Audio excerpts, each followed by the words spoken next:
बिस्मिल्लाहिर्रहमानिर्रहीम। अस्सलामु अलैकुम वरहमतुल्लाहि वबरकातुहू। जज़ल्लाहु अन्ना सय्यदना मुहम्मद अम्मा व अहलुहू। मेरे नाज़रीन, उम्मीद है आप खैरियत से होंगे। अल्लाह ताला शानुहु तमाम उम्मत मुस्लिमा के हाल पे रहम फरमाए। आज की जो मेरी वीडियो है उसका टाइटल और मौजू ये है कि ये जंग जो है यानी कि चाइना ताइवान और रशिया और यूरोप की ये होगी, और इस जंग के होने की वजह क्या है और ये जंग होगी। आप यकीन करें, इस वक्त दुनिया जो है तबाही के दिहाने पे खड़ी हुई है।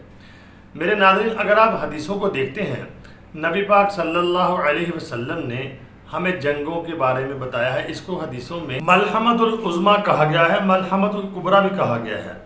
तो ये तीसरी जंग अजीम जो है ये यही होगी।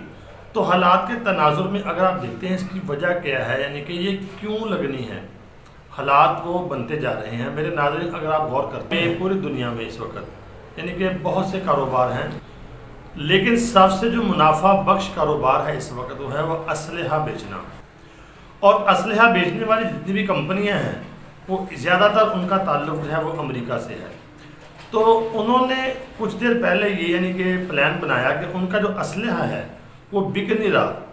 तो उन्होंने ये प्लान बनाया कि दुनिया में एक बड़ी जंग जो है वो होनी चाहिए, और उसके लिए उन्होंने यानी खित्तों का इंतखाब किया है और ऐसे मुल्कों का इंतखाब किया है जो लड़ने के बाद उनके पास पैसा भी हो, वो असलहा भी खरीद सके। जैसा कि यूरोप है, आपको पता है यूरोप की इकॉनमी बहुत मजबूत है। यूरोप को रशिया के साथ यानी कि लड़वा दिया है, और जब ये जंग बढ़ेगी तो उनका असलहा बिकेगा, बल्कि बिकना भी शुरू हो चुका है।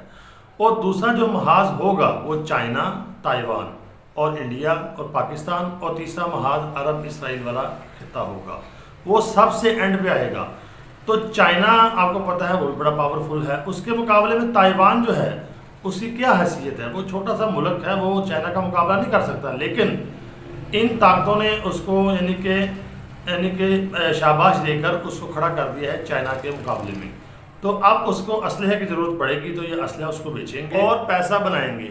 आपको पता है जब जंग लग जाती है तो असलहा की ज़रूरत पड़ती है। तो ताइवान को असलहा बेचना शुरू भी कर दिया है अमेरिका ने, और उस वक़्त जब उनकी जंग अरूज पे चली जाएगी और पैसा बनाएंगे।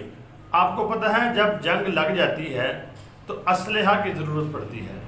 तो ताइवान को असलहा बेचना शुरू भी कर दिया है अमेरिका ने, और उस वक़्त जब उनकी जंग अरूज पे चली जाएगी और पैसा बनाएंगे। आपको पता है जब जंग लग जाती है तो उस वक़्त फिर पैसे की परवाह कोई नहीं करता, फिर असलहा खूब खरीदते हैं।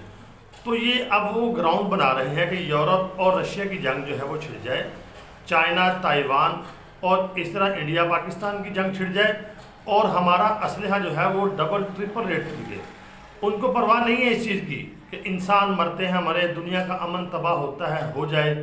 उन्होंने सिर्फ पैसा बनाना है। तो मेरे नाज़रीन, अल्लाह रब्बुल आलमीन कुरान पाक में फरमाता है इन्नहु काना ज़लूमन जहूला, कि बेशक इंसान जो है जालिम है और जाहिल है। जब ये जुल्म पे आता है इससे बड़ा जालिम कोई नहीं है, जब ये जहालत में आता है तो इससे बड़ा जाहिल कोई नहीं है, इससे बड़ा दरिंदा कोई नहीं है। वो कंपनियां ये नहीं देखेंगे कि इंसान मर रहे हैं, इसमें दुनिया का अमन तबाह होगा, लेकिन उनको अंदाज़ा नहीं है कि ये जो जंग होगी इसमें दुनिया का अमन तो तबाह होगा, साथ वो भी डूब जाएंगे। लेकिन उनको जो लालच है वो यानी कि बैठने नहीं दे रही, वो चाहते हैं जितनी जल्दी हो सके जंग लग जाए। तो हालात के तनाजुर में ये वजह है जंग लगने की। यानी कि अगर आप देखते हैं ये कंपनियां जो अपना असलहा बेचना चाहती हैं, इन्होंने जंग लगवा के पीछे हटना है। और हदीसों में जो जिक्र है कि मलहमतुल उज़्मा वो भी होनी है, बहाना तो कोई बनना ही बनना है। तो अल्लाह रब्बुल आलमीन से दुआ करें, अल्लाह रब्बुल आलमीन इंसानियत की खैर फरमाए और उम्मत मुस्लिमा की खैर फरमाए। अल्लाह ताला मेरा और आपका हामी व नासिर हो। मुझे दुआओं में ज़रूर याद रखें। अस्सलामु अलैकुम।